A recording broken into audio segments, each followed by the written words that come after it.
Bismillahirrahmanirrahim. Assalamualaikum warahmatullahi wabarakatuh.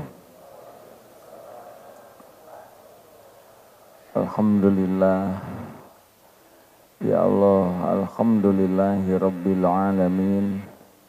Alhamdulillahilladzi khalaqal mauta wal hayata liyabluwakum ayyukum ahsanu amala wa huwal azizul ghafur.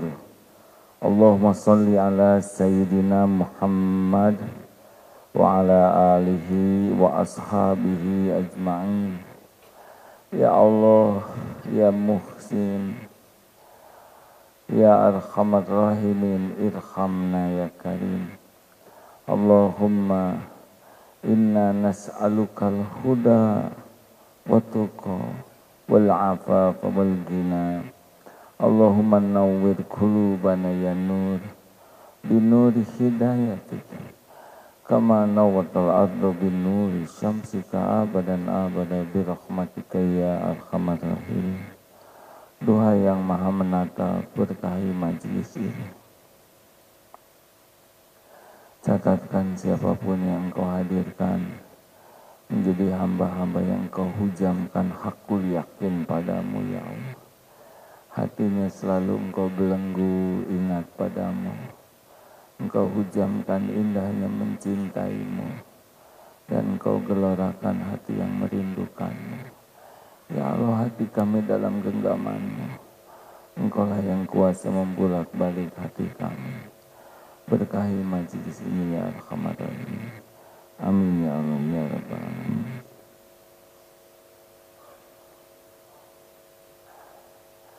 Apakah Allah yang maha baik sedang menatap kita? Yakin? Pasti. Apakah Allah yang maha agung menyaksikan pertemuan ini? Apakah Allah tahu ada yang menjawab dan tidak jawab?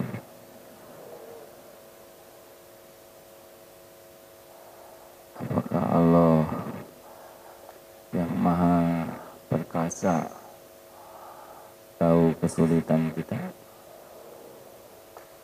Tahu jalan keluarnya? Apakah Allah tahu dosa-dosa kita? Semuanya. Dosa yang sembunyi-sembunyi Allah tahu. Allah tahu aib yang kita tutupi siang dan malam.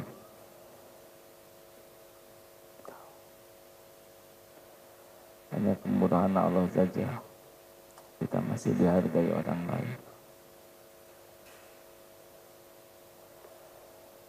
Tidak bahaya aib terbuka, yang bahaya tidak diampuni Allah. Kalau kita lebih sibuk takut kebuka aib daripada takut tidak diampuni, berarti kita masih sibuk dengan penilaian makhluk, bukan penilaian Allah Subhanahu wa Ta'ala.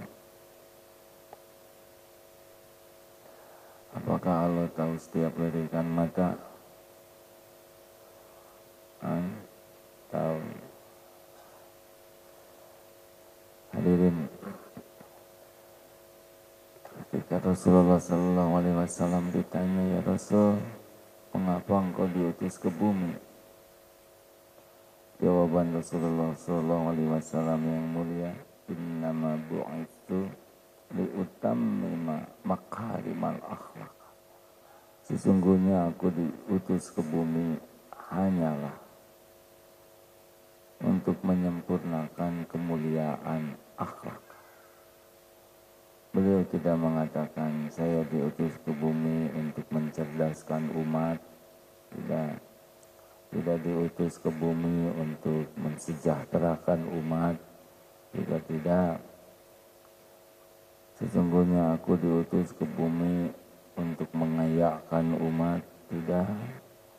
Memuliakan umat, tidak. Tapi innama bu'itsu liutammima makarimal akhlak. Sesungguhnya aku diutus ke bumi hanyalah untuk menyempurnakan kemuliaan akhlak. Jadi beliau siang malam berjuang, bersimbah keringat, air mata, darah adalah untuk kesempurnaan akhlak. Pegang ini baik-baik hadirin. Yang namanya bahagia itu sumbernya adalah kemuliaan akhlak. Yang namanya mulia itu adalah sumbernya kemuliaan akhlak. Yang namanya selamat dunia akhirat itu juga dari akhlak.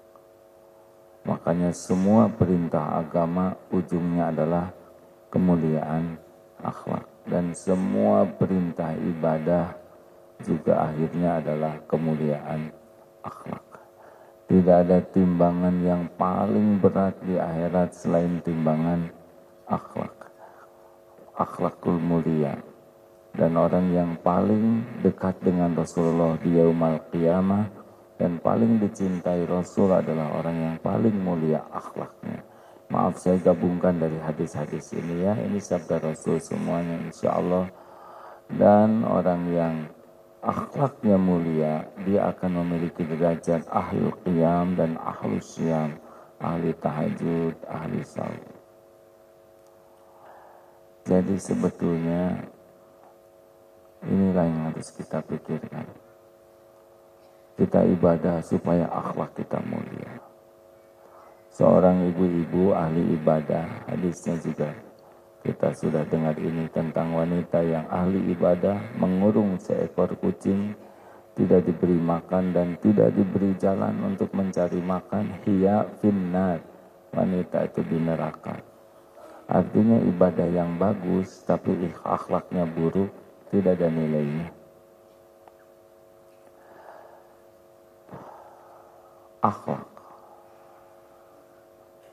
Akhlakul karimah bedanya apa dengan akhlak saja? Kalau akhlak itu lebih dengan baik dalam penilaian manusia, akhlakul karimah baik dalam penilaian Allah Subhanahu wa taala.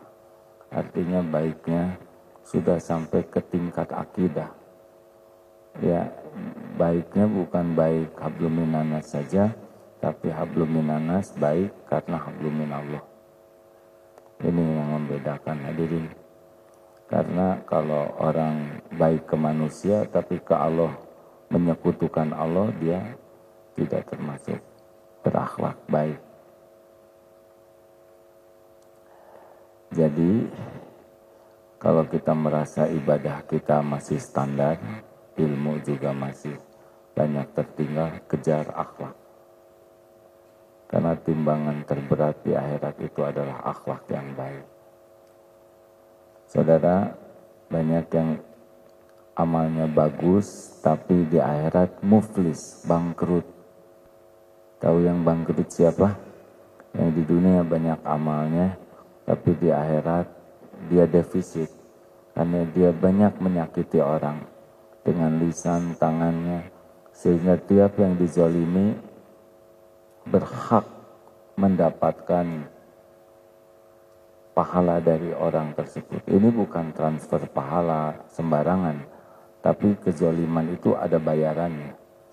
Diberikan sampai habis pahalanya orang yang beramal tadi, lalu yang disakiti masih banyak, maka dosa orang yang disakiti bayarannya. Jadi ada orang yang banyak amalnya, tapi akhlaknya buruk, defisit. Namanya muflis, bangkrut.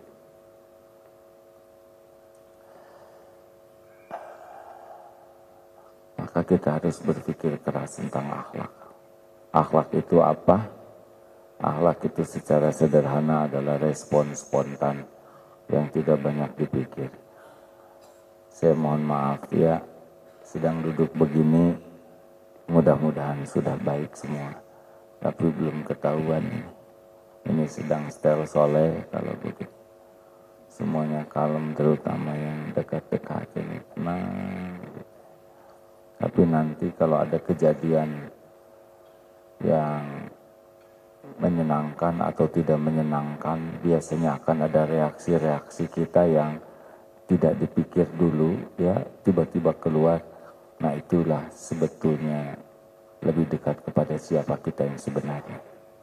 Kalau orang yang sudah akhlaknya baik, respon spontannya baik, celetukannya baik, prasangkanya baik, pikirannya baik, jadilah lahir kebaikan. Mudah-mudahan sendal tidak ada yang hilang. Tapi kalau hilang sendal nanti cukup untuk ngetes siapa dirinya. Kurang ajar loh. Ngaji tauhid begitu. Kalau orang yang sudah menyelinap di hati, dia akan berbaik sangka. Mungkin saya lupa nyimpen. Mungkin ada yang sama dengan sendal saya, sehingga terambil. Sudah habis semuanya, berarti saya akan punya sendal baru. Mudah-mudahan tidak sengaja ngambil sendal saya dan saya halalkan.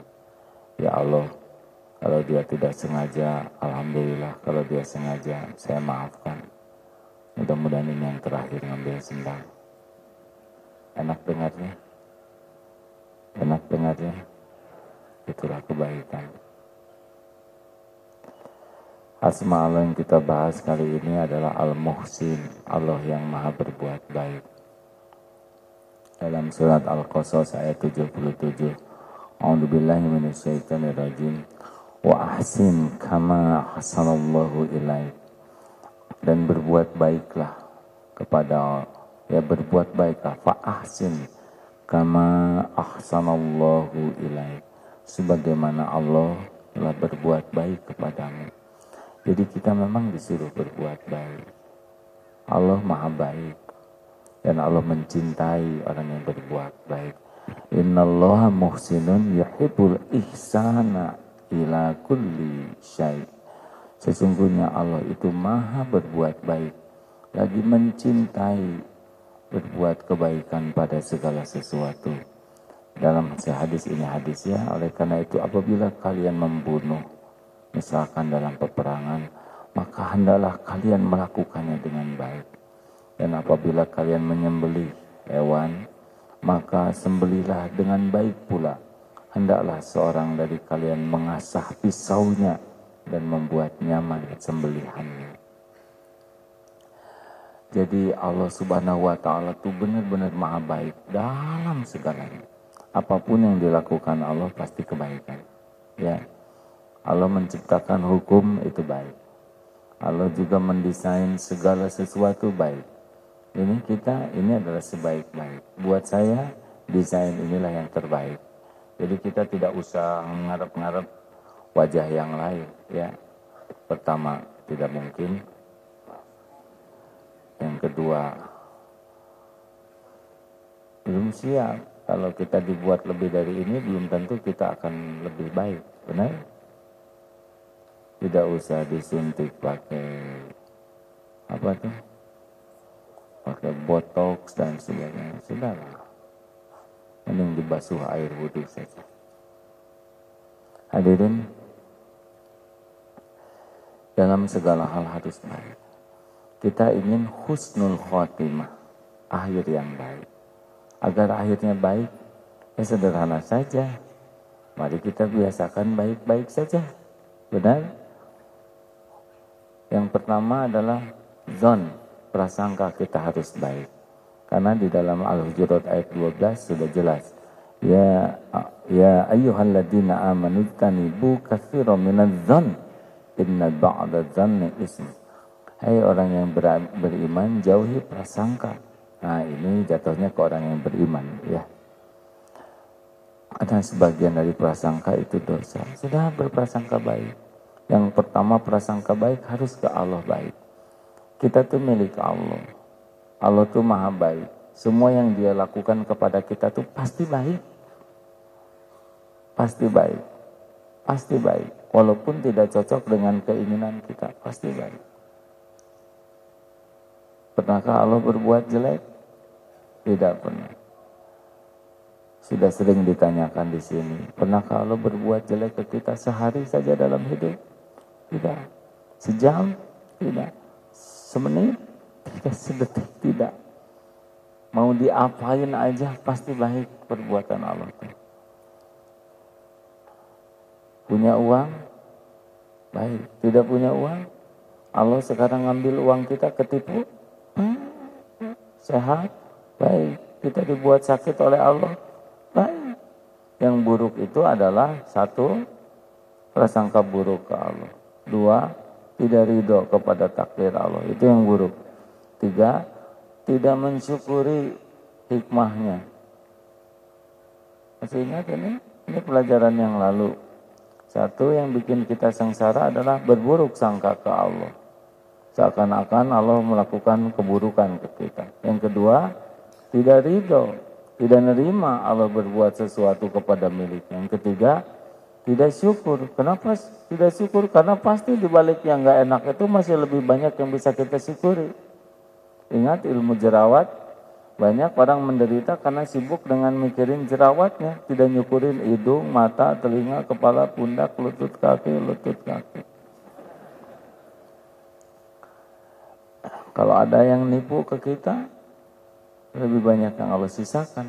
Masih ingat anak SMA yang buntung tangannya itu? Dia ketabrak, kelindes tronton, tangan kanannya hancur, diamputasi. Tapi ketika ke sekolah, kata temannya, kasihan kamu tidak punya tangan kanan. Lihat dong apa yang Allah sisakan. Yang gak enak tuh hanya sisanya tangan kanan. Ini kan kepala semua utuh yang diambil tangan kanan. Nah, jadi orang menderita karena pasti fokusnya salah. Ya. Yang keempat, orang menderita karena dia tidak sabar. Sepertinya Allah tuh harus nurut sama keinginan dia. Padahal Allah menciptakan sakit, ujian, kepahitan justru agar kita gugur dosa. Ada dosa yang nggak bisa gugur kecuali dengan kepahitan. Harus ketipu, harus dihina, harus sakit. Karena tobat kita nggak memadai untuk menggugurkan dosa itu. Jelas? Seperti disuruh ngebersihin kaca yang udah kotor, dilapnya pakai tisu biasa. Kasih aja cairan, ya. Itu untuk bersih. Atau Allah menginginkan sayang ke kita, ingin punya satu makom, derajat tinggi, tapi ibadah kita tidak ngejar. Sholatnya nggak bagus, tahajud masih jarang, saumnya jelek, ngajinya.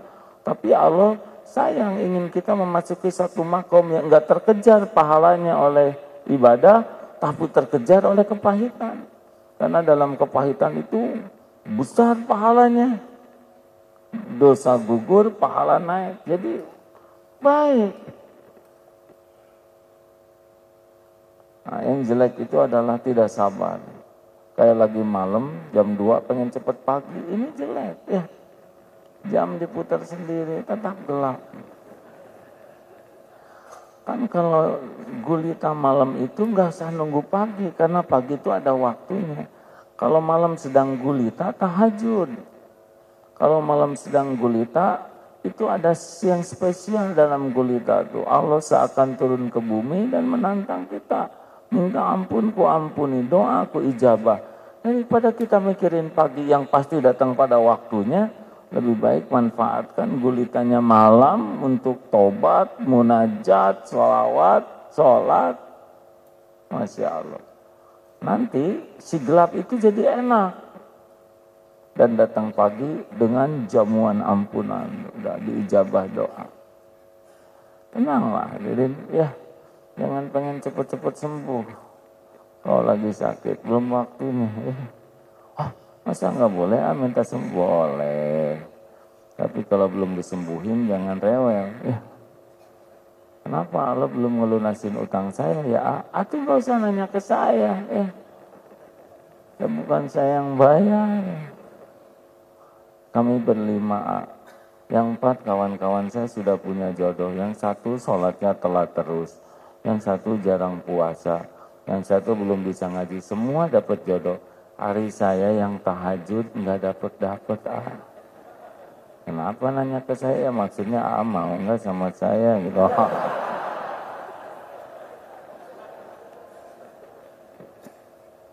Kalau takdir saya mah kelihatannya KB nih, 2 saja cukup ya.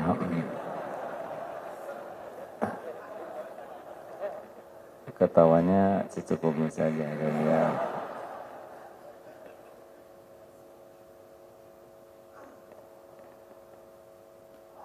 Yang bikin masalah lagi adalah kita tidak sempurnakan ikhtiar. Satu apa tadi yang bikin berat tuh? Buruk sangka ke Allah. Dua, tidak ridho kepada takdir. Tidak ridho tuh nggak ngerubah takdir, hanya ngerubah Allah jadi tidak ridho ke kita. Yang ketiga, tidak syukur ya, karena di sana tuh banyak nikmat lain yang masih harus kita syukuri. Jangan fokus ke yang nggak enaknya aja. Seperti di kantor ada yang nyebelin seorang, ya udah yang baik kan masih banyak. Yang keempat, tidak sabar, pengen semuanya serba sesuai rencana kita. Siapa kita ini ya? Yang kelima, tidak sempurnakan ikhtiar. Nah, jadi kadang-kadang kita tuh ikhtiarnya tuh enggak nyari jalan di jalan Allah. Ini yang membuat berat itu. Padahal kan seperti Siti Hajar, kita harus sempurna ikhtiar. Siti Hajar Safa Marwah 7 kali. Padahal beliau yakin Allah itu pasti nolong. Tapi tidak pertolongan Allah dengan ikhtiar, pertolongan Allah hak Allah, ikhtiar kewajiban kita. Nggak usah ngatur Allah dengan ikhtiar kita. Seakan-akan kalau ikhtiar ini Allah pasti gitu. Oh jangan, ikhtiar mah ikhtiar aja sempurnakan. Setuju hadirin? Misalkan kita kerja ini. Seakan-akan kalau kerja ini rezeki dari Allah tuh harus dari ini. Ya enggak dong. Kerja mah kerja aja yang benar. Ya. Mungkin untungnya dikit. Nanti Allah buka dari pintu-pintu yang lain. Suka-suka Allah. Tidak harus kepikir semua oleh kita. Siapa kita? Ya. Cuman makhluk bodoh. Jangan tersinggung hadirin. Ya memang begitu. Coba yang pintar acungkan tangan. Tuh kan. Kita ini bodoh kecuali diberi sedikit ilmu oleh Allah. Kita ini lemah kecuali dikuatkan oleh Allah. Kita ini enggak punya apa-apa kecuali yang dititipkan sedikit sebentar sesuka Allah. Dan kita punya kekayaan bukan karena pinter ya, yang blow on juga banyak yang lebih kaya dari kita, ya kan? Betul? Bukan karena wah hebat sesudah saya bekerja keras saya enggak juga lah, ya. Banyak yang kerjanya biasa-biasa, ada yang banyak rezekinya, ada yang kerja keras luar biasa, ngebosnya beca, tetap aja segitu-gitunya. Wah ini pelajaran bisa bikin kita malas, sok aja malas ya. Berarti saudara makin gak dapat apa-apa. Kita mas, gigih ikhtiar itu adalah ibadah, bukan mau ngatur Allah, betul? Jangan gak sopan ya. Seakan-akan kalau saya gigih Allah teh nurut ke kita. Siapa kita? Kan makhluk kita tuh. Benar? Kita gigih tuh balik ke kita. Allah sesuka Allah. Kita gigih tuh kewajiban kita. Nah, satu lagi yang bikin kita susah dalam hidup ini adalah nggak tobat. Kita lebih sibuk mencari the black kambing. Maksud saya kambing hitam hadirin. Ini masalah besar kita. Seakan-akan kepahitan itu adalah orang yang berbuat jelek. Tadi pagi ada yang rapat tentang dia disomasi. Kalau kita sibuk dengan yang mensomasi terus, kita jadi nggak sempat tobat. Ini dari 12 orang tuh sebetulnya cuma seorang yang paling jahil itu. Sudahlah, dia nggak akan kejadian tanpa izin Allah, benar? Tapi kita tidak salah. Di sini tidak salah, tapi di tempat lain banyak kesalahan. Ya, jangan merasa jadi bersih. Kalau kita disalahkan orang tidak salah, bab ini tidak. Tapi kan yang lain-lain boleh jadi. Kita ngelicik, kita ngebohong, hak orang ditahan. Benar? Hadirin, punten ya. Apa arti adil? Menempatkan sesuatu pada tempatnya. Lawan dari adil apa? Zalim. Apa arti zalim? Menempatkan sesuatu tidak pada tempatnya. Jadi yang namanya suami harus adil itu bukan berarti istrinya lebih dari satu. Biasa hadirin kalau ngedengerin itu biasa, nggak usah bereaksi berlebihan. Semuanya ada garisnya, hadirin. Tenang ya. Akhwat kalem ya. Walaupun istrinya satu, ini suami zalim kalau dia tidak mendidik istrinya untuk menuhankan Allah. Karena yang namanya kezaliman yang besar itu adalah inna syirka la zulmun azim. Sesungguhnya syirik itu adalah kezaliman yang besar. Jadi kalau di rumah kepala keluarga membiarkan istrinya mencintai dirinya melampaui cinta ke Allah, itu udah zalim tuh si kepala keluarga. Itu tidak adil. Harusnya kepala keluarga tuh tegas. Istriku, jangan cinta berlebihan padaku. Aku cuman manusia. Dan nggak boleh pakai strategi ngomong ini ya. Maksudnya jangan cinta ke sini karena dia ada niat cari yang lain. Nggak boleh ya nggak. Nggak, ini nggak boleh main-main. Ini bahasa tauhid, hadirin. Allah pasti marah sama lelaki yang dagang ilmu tauhid demi kepentingan nafsu ya. Tugas saya sebagai suami adalah mendidikmu supaya lebih mencintai Allah daripada mencintai saya. Lebih berharap dari Allah daripada berharap ke saya. Saya belum tentu panjang umur. Besok lusa udah jadi bangkai, nggak bisa apa-apa. Sekarang aja nggak bisa apa-apa. Untuk ngusir nyamuk aja nggak berdaya. Nah itu benar tuh. Jadi kalau ngedidik supaya cintai aku istriku, lebay lelaki begitu. Jangan mau akhwat ya. Lalu yang namanya maaf nih. Kalau dia membuang sampah sembarangan, itu zalim bukan?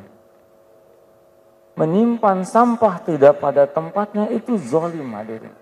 Itu ada balasannya. Serius. Yang sungguh tidak mengerti adalah sekolah kita tuh apa ya?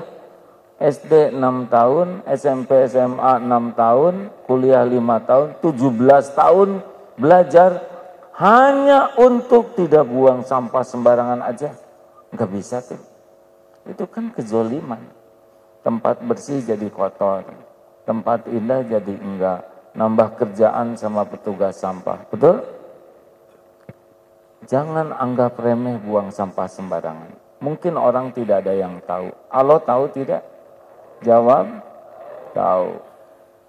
Itu perbuatan zalim.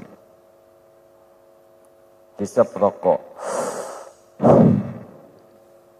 Nggak ada yang berani negur karyawan. Orang punya hak udara bersih. Dia hembuskan asap. Orang teraniaya oleh asap kita. Zalim tidak ini? Zalim. Perokok itu jelas zalim. Zalim ke dirinya sendiri dan zalim ke yang lain. Itu mah tinggal nunggu aja beragam petaka. Ya. Oh iya. Dia hembuskan. Orang tidak ridho. Ya Allah. Dia merokok, asma saya jadi kumat. Saya enggak rela ya Allah. Balas ya Allah, balas ya Allah, balas. Engkau janji orang yang teraniaya diberi balas. Minimal ambeien ya Allah. Saudara boleh ketawa ya. Sok, kalau ada di sini yang merokok, lihat hidupnya. Bekal banyak tuh nanggung dari kezaliman dia. Oh hadirin, orang gak berani ke kita tidak identik selamat. Allah kan menguasai kita sepenuhnya, ya enggak? Bisikan di dalam hati itu didengar oleh Allah tuh.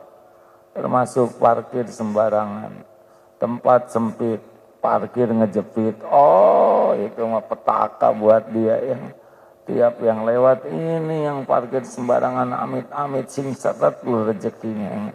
Saya tidak mengajari doa jelek hadirin, tapi kita tidak bisa menahan orang untuk tidak ngeluarin doa jelek. Kita jangan ya. Tapi kalau ada orang lain yang mengeluarkan doa itu, dia istrinya mau melahirkan, mobilnya terhambat karena parkir kita sembarangan, kena hadirin. Mungkin nggak ada yang dengar, ya, tapi Allah pasti dengar. Nah, hadirin, keburukan tuh pasti ke kita kembali. Kita tuh nggak pernah terancam oleh siapapun selain oleh keburukan kita sendiri. Makanya Pak Ahsin, berbuat baiklah, karena itu yang akan kembali ke kita. Benar? Orang berbuat jelek ke kita, ya itu mah pilihan dia. Tapi kan kita punya pilihan, benar? Pilihan kita ini, wa ahsin kama ahsanallahu ilaik. Berbuat baiklah.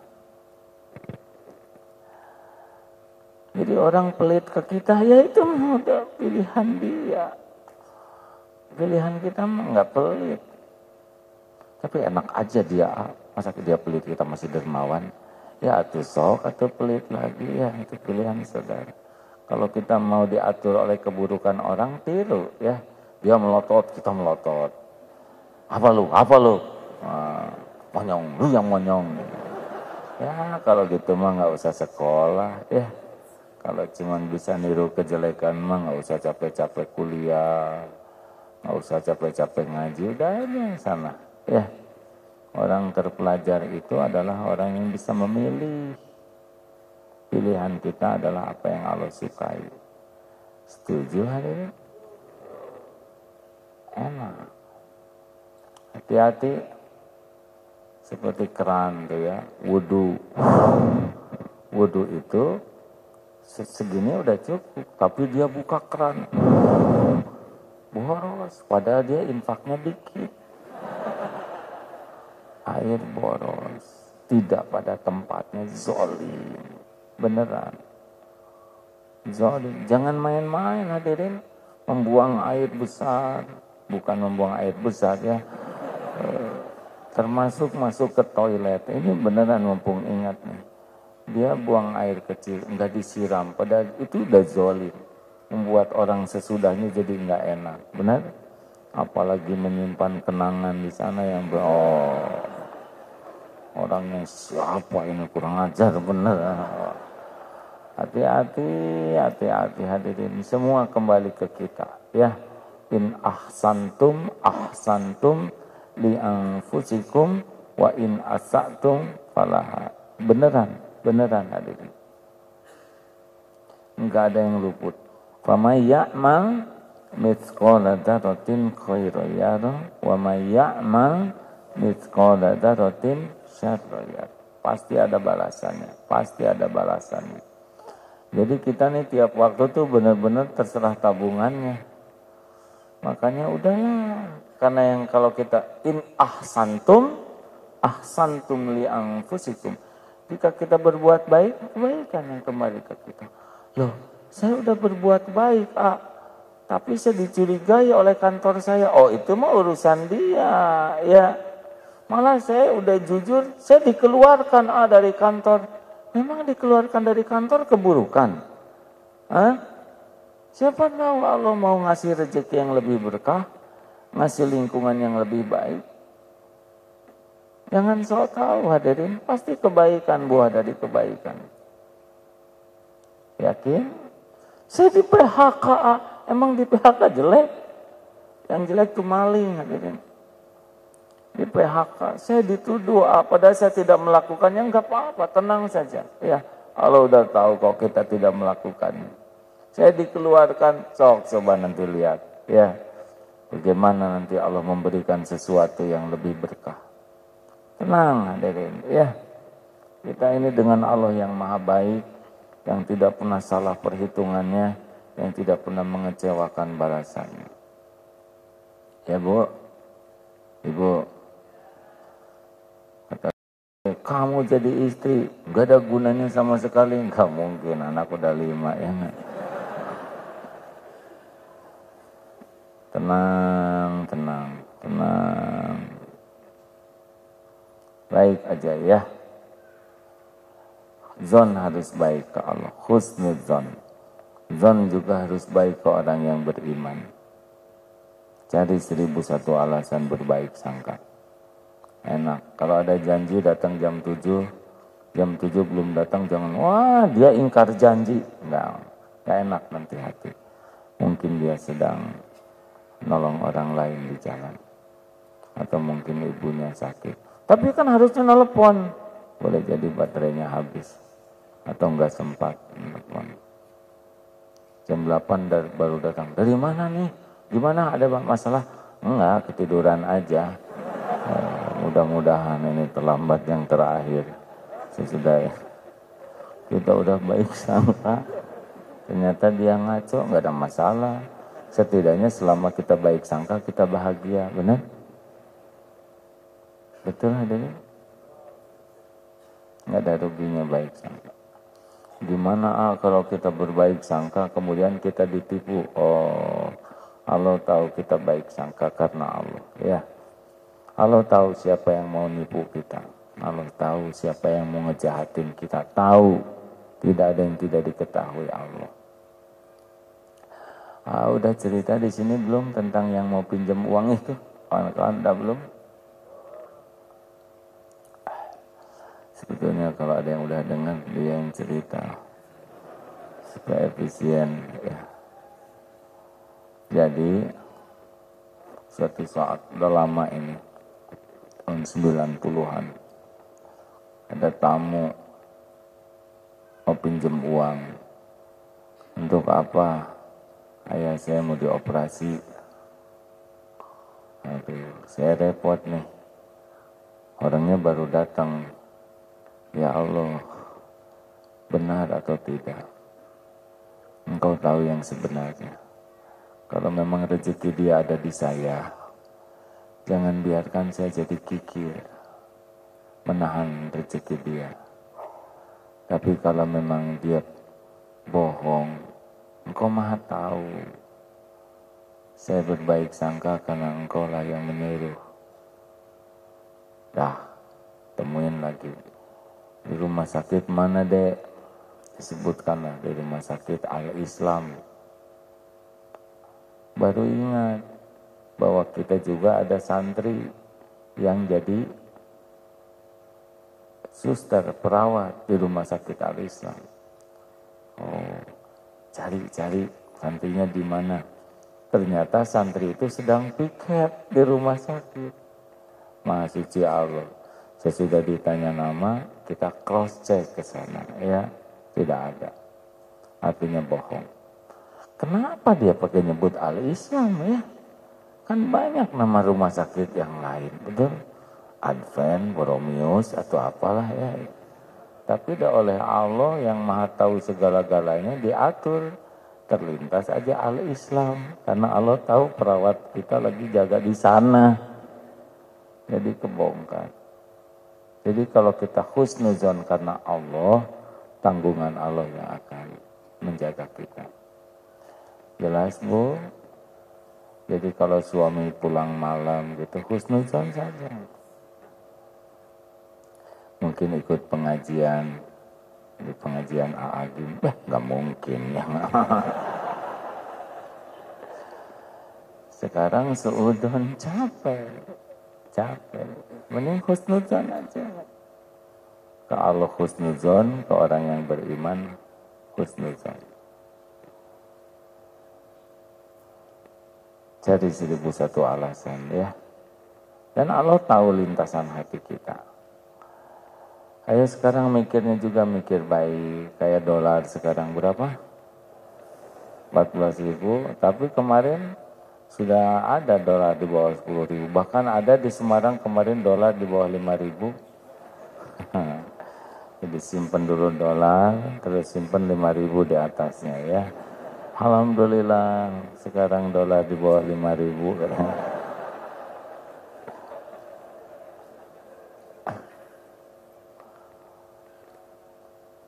Yang menjamin kita tuh Allah hadirin.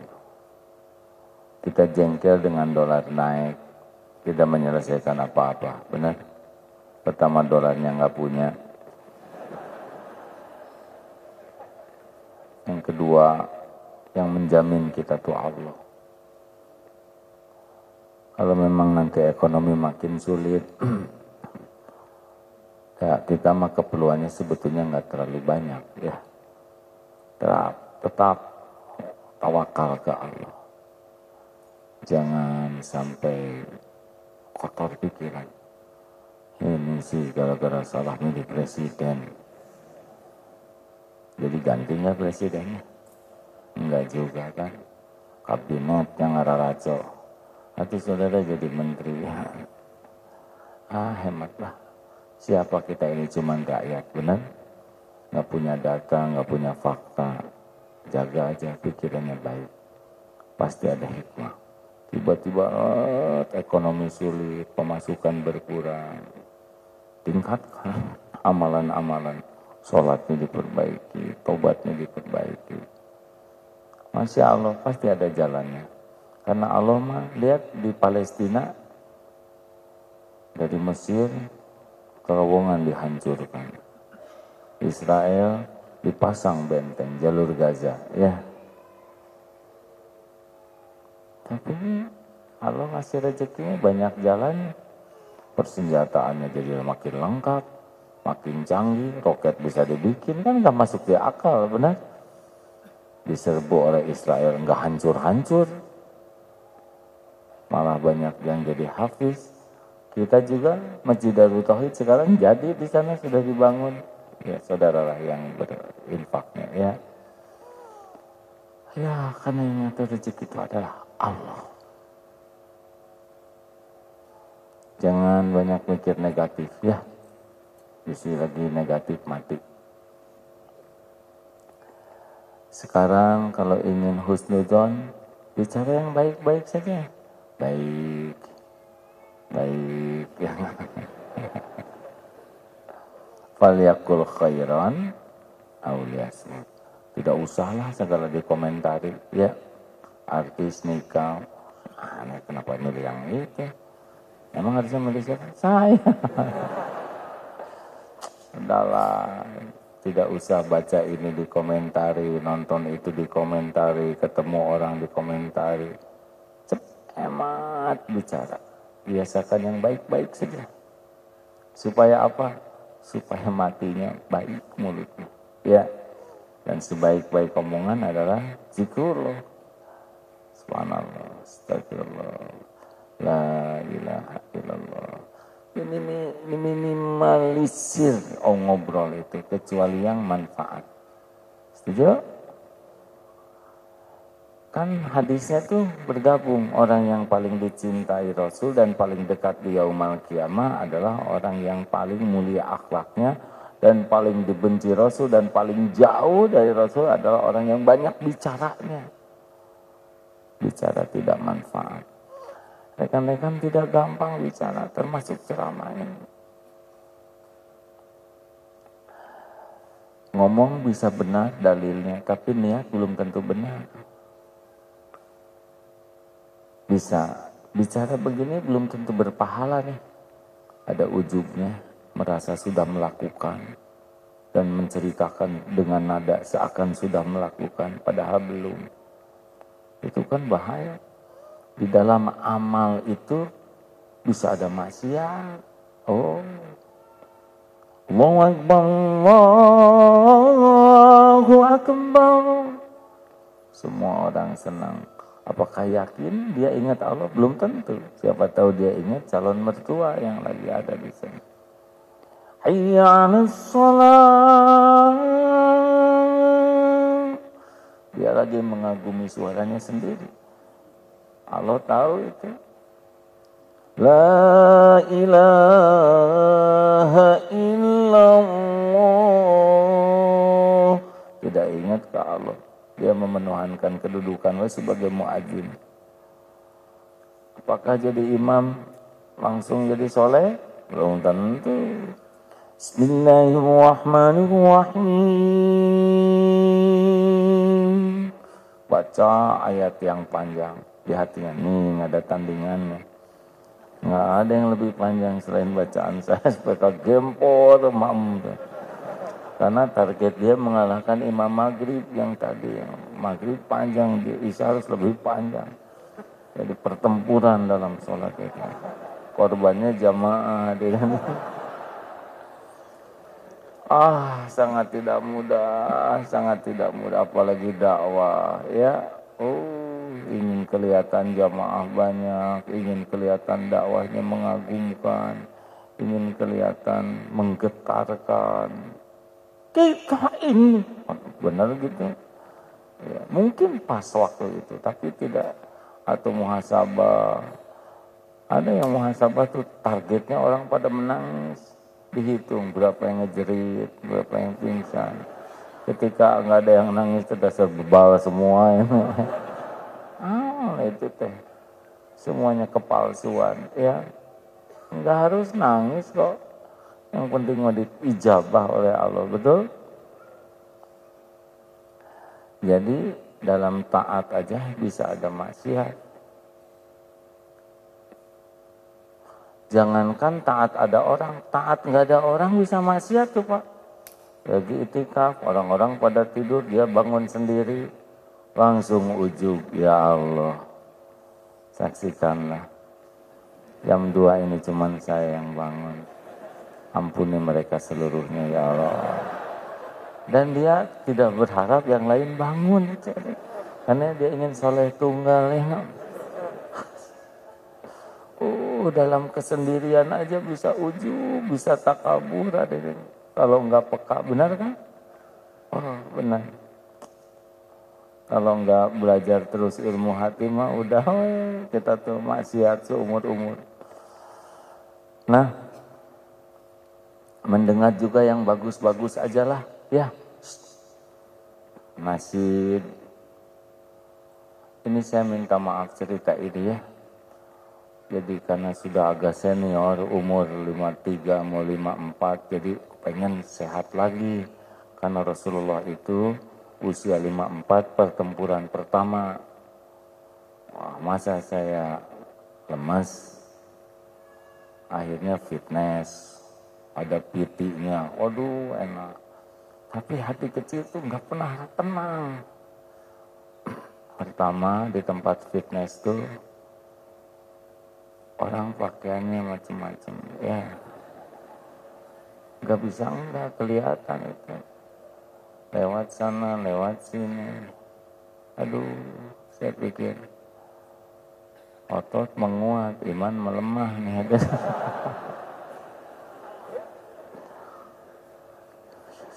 Yang kedua, di sana di fitness tuh nggak ada tilawah Quran, ya. Lagu-lagunya tuh ya, lagu diskotik gitu ya. Tidak ada Asmaul Husna atau sholawat ya. Ini serius tadi. Sambil lari gitu ya, sambil latihan. Tuh gimana kalau saya mati di sini ya. Lagi denger lagu ini pasang itu juga apa aja gitu penangkalnya ya. Yang ketiga, mau tidak mau saya itu dianggap kiai, benar. Masa ulama gini-gini ya gitu. Ini kayak benar, nggak jadi amal, nggak ya. Gimana kalau saya mati di sini atau saya jadi bahan dagangan? Tuh agim aja kiai ya. Aduh. Allah Maha tahu kegalauan ini. Maka dikirimlah kuda ya. Nah itu tolongnya untuk sampai ke kuda hadirin ya. Saya bersyukur Allah takdirkan ketemu olahraga sunnah berkuda. Kalau berkuda kan sepanjang berkuda itu ditemanin malaikat. Benar hadirin, hadisnya ada. Berkuda itu sunnah Rasul, dakwah. Selama kan 3 yang ditemanin malaikat tuh permainan itu. 1 berkuda, 2 memanah, 3 bukan bercengkerama dengan istri. Boleh, jadi kalau ngobrol bergurau itu ditemani. Kalau lebih dari itu malaikat pergi ya, itu urusan pribadi. Maka kemarin di Bandung kan kita punya stable Darus Sunnah diadakan. Berkuda, memanah, dan ngalibet hadirin di sana ya. Karena nggak ada kolam renangnya gitu. 3 amalan, 1 berkuda, 2 memanah, yang ketiga ngaliwat makan nasi santri. Hadirin, alhamdulillah sesudah diperiksa oleh ahli otot, ternyata olahraga berkuda itu benar-benar dari atas sampai bawah itu bergerak dan bagus. Hati jadi lebih lembut ya. Ya walaupun kuda nggak berpakaian aman. Ya. Susah ujungnya, ada yang keren kudanya, ya kan? Bukan kitanya, betul tidak? Kita meneblengnya di atas apluk-aplukan, ya. Yang lari kuda, kita bagian ikut ke sana sini. Mau keren gimana dirinya? Kemudian hati jadi lebih sayang, lebih empati, karena kuda itu ternyata mud-mudan, ya. Ada saatnya kuda susah dikendalikan, apalagi kalau kuda betina itu ada 5 hari itu susah dikendalikan karena dia sedang berhalangan hadirin ya. Oh ya, sedang birahi ya, tapi bukan ke kita sama itu. Oh, terus lebih bijak. Kuda kan ada sedih, ada gembira, ada jengkel kuda tuh, ada capek, ada kadang-kadang sedih. Makanya kalau kuda mau dimasukin ke kandang, misalkan dia lagi loncat, ini cerita ya, bahwa di balik sehat lahir dengan olahraga sunnah tuh juga ada sehat hati. Karena kuda misalkan loncat 80 cm, saya belum masuk loncat. Loncat berhasil dinaikin 1 meter, dia gagal, terus kata, gagal nih kuda, udah masukin kandang. Dia perih kuda tuh hati. Harus kita turunin dulu sampai dia sukses, 60 sukses, kuda gembira masukin kandang. Itu ke anak-anak juga gitu kalau punya anak. Kalau mau tidur tuh harus kisah-kisah membuat dia gembira. Besok bangun tuh energinya positif. Bodoh, kamu yang gini-gini aja nggak bisa. Bangun tidur tuh segini. Kamu nilai 4, papa dulu 3,5. Ya. Jadi bagus, jadi bintang kelas ya. Hadirin, mendengar harus yang baik-baik. Awas di mobil bisa mati ya. Masuk mobil ceklek, kalau bisa Bismillahirrahmanirrahim. Siapa tahu tabrakan, benar? Oh iya, nanti kita mati lagi, apalagi naik pesawat. Kalau boleh milih mah dekat jendela lebih aman. Pemandangannya lebih mengingatkan ke Allah. Kalau di barisan tengah ya itulah ya. Apa adalah juga beratlah pramugari lalu lalang ya enggak. Ya pasti kelihatan, benar. Belum lagi ngangkat koper, sebanyak urusan lah ada mah. Mending kita lihat awan esok, awan mah ingat Allah.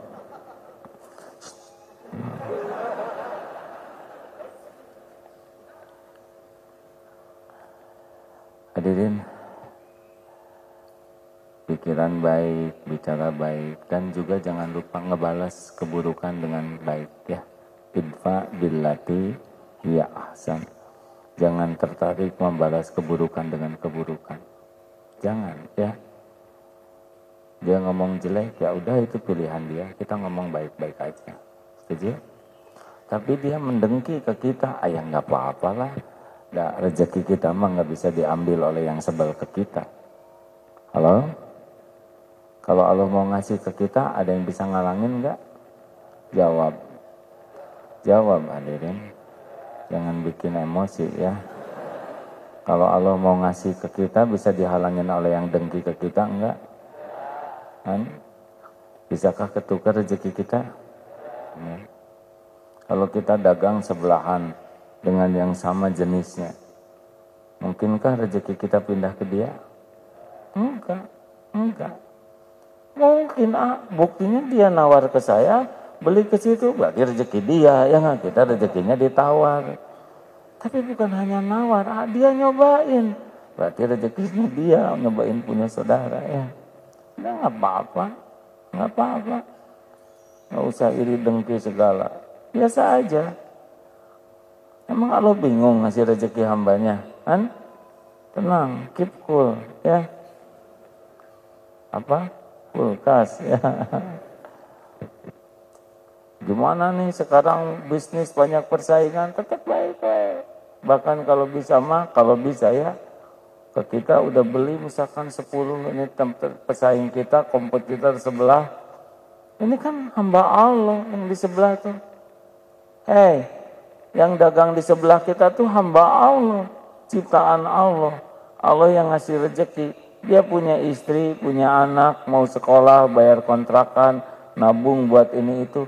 Kenapa kita jengkel ketika Allah ngasih rezeki kepada dia? Kenapa? Kenapa harus kita yang dapat rezeki?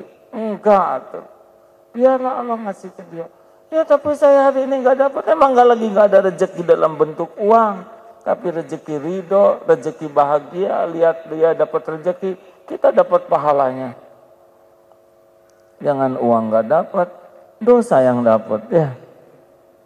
Dan gitu SMS, susah lihat orang senang, senang lihat orang susah. Udah naik pangkat, kita naik tensi, itu masalahnya hadirin. Tenang. Halo? Enak tidak hidup begini? Hidup ini bukan tanpa masalah hadirin. Maaf, yang ceramah ini kira-kira banyak gak masalahnya? Tahu dari mana saudara? Ingat ilmu arang ya. Batu arang itu murah. Tapi yang paling mahal batu berlian. Itu kan tergantung tekanan ya. Ada tekanan juga udah diukur oleh Allah. Gak mungkin Allah nguji kita nggak pakai ukuran, benar? Karena Allah kan maha adil. Allah tahu siapa kita yang sesungguhnya. Allah tahu keilmuan kita, kadar keimanan kita, tingkat intelektual kita. Allah tahu kondisi fisik kita, finansial kita. Allah juga tahu daya tahan kita. Gak mungkin Allah yang maha adil ngebebanin kita dengan kita yang gak sanggup. Gak masuk di akal, benar? Pasti udah diukur semuanya. Tapi berat sekali. Itu mah saudara aja yang GR ya. Merasa berat. Kok berat sekali hidup ini. Pasti kita yang salah menyikapinya. Kayak ulangan di SMA dulu. Kan bintang kelas mah cengar-cengir aja. Nah, kayak kita, aduh ini salah nulis soal nih guru. Kata kita sendiriannya nggak belajar. Ayo husnudon, berpikir baik, mendengar baik, melihat baik, berkata baik, bersikap baik, bahkan membalas orang yang berbuat baik buruk juga dengan yang baik-baik saja. Ngirimin doa ke orang, doa baik ya. Termasuk ke yang nipu kita, ngebohongin kita, doa baik. Mungkin dia sekarang jelek ke kita, tapi kalau kita doain baik, siapa tahu besoknya jadi baik. Betul? Halo? Jangan suka dendam-dendaman, enggak lah. Baik-baik aja. Termasuk diputuskan cinta, misalkan batal menikah, doakan yang baik. Ya Allah, berilah dia yang lebih baik dari saya. Aduh. Dan saya juga minta yang lebih baik dari dia. Sugante soleha. Udah segitu aja. Udah cukup. Kalau kita meninggal, nggak usah risau, pasti ada yang ngurus jasad kita. Katanya saya baca tuh kalau kita meninggal ada 3 kelompok nanti. Satu yang hanya kenal nama, oh si itu meninggal ya, ya nggak nyangka ya, dah. Hanya segitu. Yang kedua, kawan-kawan dekat kita, aduh nggak nyangka dia meninggal. Ayo kita antar ke kuburan, antar. Wah, dia itu sebetulnya orang baik, tapi dah umur udah diobrolin. Kalau udah gitu pulang ke kantor, udah selesai tentang kita ya. Yang ketiga adalah keluarga, sedih. nangis, murung sehari, 2 hari, 3 hari, seminggu, 2 minggu, mungkin sebulan, 2 bulan. Tapi sudah itu, sudah selesai kita, tinggal kenangan saja. Tuh dulu, papa potretnya ini, sudah selesai. Tapi kita baru mulai itu dikubur. Ketika orang sudah mulai melupakan kita, kita baru mulai start hitungan-hitungan kita. Semuanya ada hisabnya. Makanya orang yang cerdas adalah orang yang banyak ingat mati dan mempersiapkan diri kehidupan sesudah mati. Isilah dengan kebaikan hadirin, agar kita mati dalam kebaikan. Setuju? Sini ikhlas ya, nggak usah ngarep-ngarep dianggap orang baik, tidak usah ngarep-ngarep balasan dalam bentuk apapun dari orang. Lakukan aja. Asal Allah ridho, udah segala-galanya. Balasan dari orang sehebat apapun tidak ada apa-apanya dibanding keriduan Allah. Al-Fatihah. A'udzubillahi minasyaitonirrajim. Bismillahirrahmanirrahim. Alhamdulillahi rabbil alamin. Ar-Rahmanir-Rahim. Maliki yaumiddin. Iyyaka na'budu wa iyyaka nasta'in. Ihdinas siratal mustaqim. Siratal ladzina an'amta 'alaihim ghairil maghdubi 'alaihim waladdallin. Amin ya Allah. Hadirin, pertemuan ini terjadi karena Allah lah yang menghendaki kita bertemu. Bersama kita pasti Allah menyaksikan kita. Allah tahu siapa kita yang sesungguhnya. Tidak ada satu saat pun yang luput dari pengawasan Allah. Allah tahu maksiat demi maksiat. Yang sengaja, yang tidak sengaja. Yang terang-terangan, yang sembunyi-sembunyi.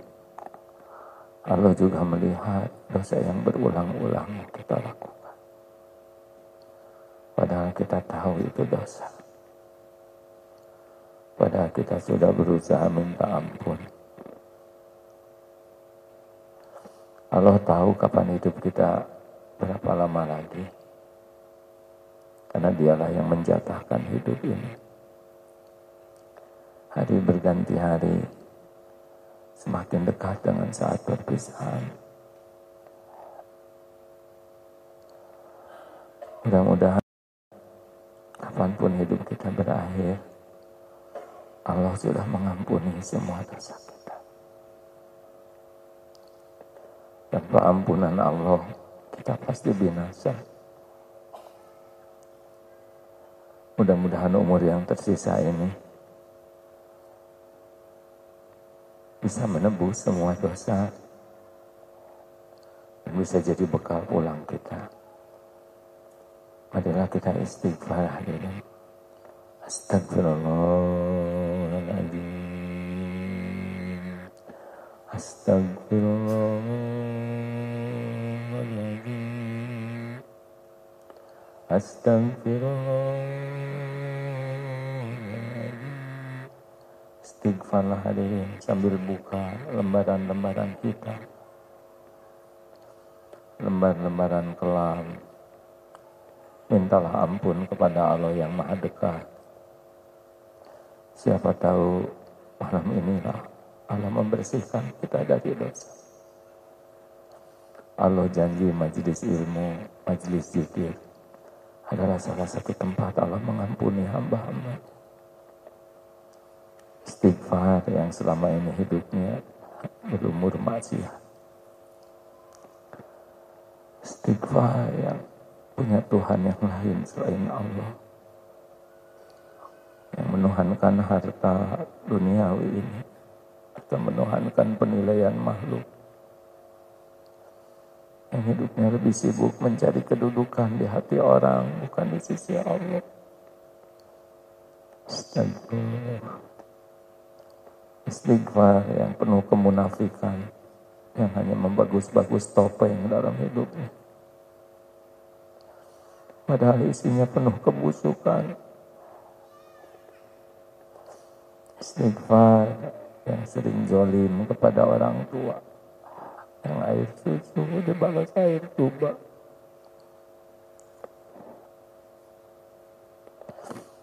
Istighfar yang sering melukai hati orang tuanya, yang tidak peduli keadaan ibu bapaknya, yang kikir,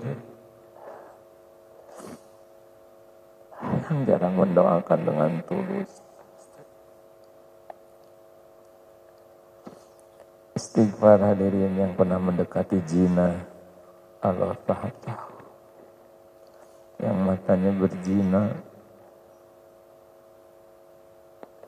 yang pikirannya kotor. Istighfar yang pernah tergelincir berbuat nista, pasti Allah menyaksikannya. Tidak ada yang luput. Istighfar yang pernah membangkang harta haram, minuman haram, apalagi yang menafkahi keluarganya dengan harta haram. Astagfirullah. Allahumma salli ala Sayyidina Muhammadin wa ala alihi wa ashabihi ajma'in. Ya Allah, ya Ghafurur Rahim, Wahai yang Maha Baik, terima kasih ya Allah, Engkau kumpulkan kami di rumah-Mu. Ampuni semua dosa kami ya Allah, semuanya. Allahumma inna nas'aluka taubatan nasuha wa taubatan qoblal maut wa rahmatan indal maut wa maghfiratan ba'dal maut. Allahumma hawin alaina fi sakaratil maut. Allahumma inna nas'aluka husnal khatimah wa na'udzubika min su'il khatimah. Allahumma ighfir lana wa liwalidina warhamhum kama rabbawna shighara. Ya Allah, ampuni dan sayangi orang tua kami.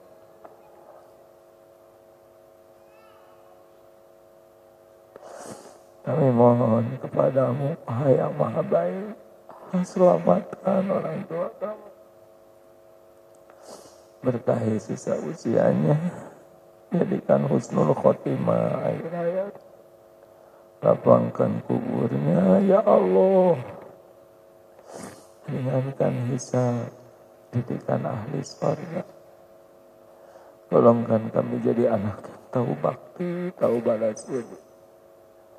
Yang doa kami diijabah, ya Allah. Ya Allah, ampuni guru-guru kami.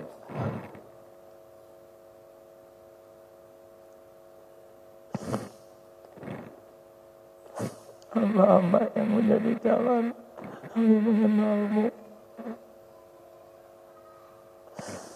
Ampuni dan sayangi guru-guru kami yang menjadi jalan kami mengenal jalannya. Berikan keberkahan dari ilmunya ya Allah. Selamatkan keluarga dan keturunan. Ya Allah, jadikan saat ini saat mustajab. Ya Hayyu ya Qayyum birahmatika nastaghits. Ya Arhamar Rahimin irhamna ya Allah. Ya Mujib taqabbal minna innaka antas samiul alim. Wa tub alaina innaka antat tawwabur rahim. Amin. Hadirin silakan doalah masing-masing. Jangan ada keraguan, pasti didengar oleh Allah hadirin. Allah Maha dekat. Wa huwa ma'akum aina ma kuntum. Doalah, saudara. Doa bisa menjadi jalan berubahnya takdir. kapan Allah mengecewakan kita? Allah.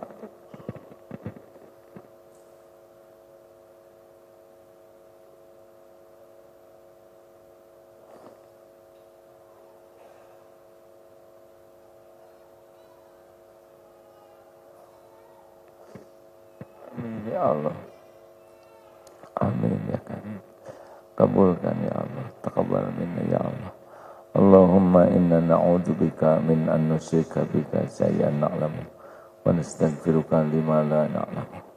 Ya Allah, kami berlindung kepadamu dari kemusyrikan, dari menyekutukan Engkau terhadap apa yang kami ketahui, dan kami mohon ampunanmu dari apa-apa yang tidak kami tahu. Jangan cabut nikmat iman ini. Jadikan hati ini hati yang selalu ingat padamu, hati yang tidak pernah lepas darimu ya Allah. Penuhi hati ini dengan hakul yakin padamu. Jangan biarkan ada yang mencuri hati ini darimu ya Allah. Jadikan hari-hari yang tersisa ini utuh semuanya hanya untukmu, hanya di jalanmu, hanya bersamamu, hanya karenamu ya Allah. Ya Rabb, hujamkan di hati kami indahnya cinta padamu ya Allah. Berikan kepada kami hati yang merasakan indahnya rindu